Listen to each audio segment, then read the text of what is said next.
22 पाहाच सहित आपण आयुर्वेद को कहीं जोड़ुचंती 22 पाहाच सहित शरीर तत्व को आपण कहीं जोड़ुचंती कौन कारण रही? नीलाचल निवासाय नित्याय परमात्मने बलभद्र सुभद्राभ्याम जगन्नाथाय ते नमः। जगन्नाथ प्रभु कोटि कोटि दियंकर से श्रेष्ठ बोली समस्ते जानती। विभिन्न धर्मावलंबी माने विभिन्न धर्म देखी था। तेबे आयुर्वेद दृष्टि जदि जगन्नाथ आम देखा तेबे मंदिर परिकल्पना तथा मंदिर भितर थिबा केते गुड़िए तत्व को मध्य आयुर्वेद सहित तुलना करा जाई पारे। प्रथम कथा देखंतु मंदिर मुख्य है 4टी द्वार।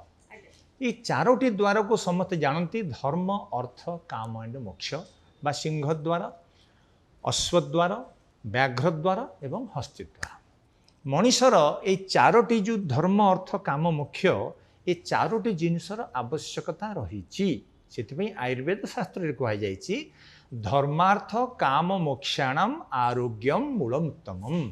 जदि आपणकर धर्म अर्थ कामना और मोक्ष प्राप्ति पे इच्छा रही ताहले आपनको आरोग्य रहा पड़ो। जदि आप निरोग न रहिले ताले धर्म करें अर्थ प्राप्ति हो पार ना कामना पूरण हो पार ना मोक्ष तो रहीगला। तेणु से कहुई प्रथम धर्म को आम आलोचना करवा। तेबे धर्म कौन धारणा धर्म अर्थात धर्म गोटे जिनस आम यदि धर्म को रक्षा करवा ताले धर्म आमको रक्षा कर।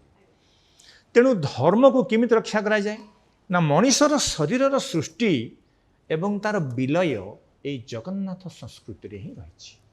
केमिति जगन्नाथ आप मैंने शुणवे जानते जे एबे जगन्नाथंकर जर है 108 गरा पानी स्नान कले तापर से आयुर्वेद को आपणेले एवं से जहाँ कहते गोटे क्वारंटाइन भाया से अलग नुचिकी रोवे कहीं छुईबेनि एवं आयुर्वेद औषध खाइबे आयुर्वेदर पथी खाइबे आयुर्वेदर आहार विहार करेंगे।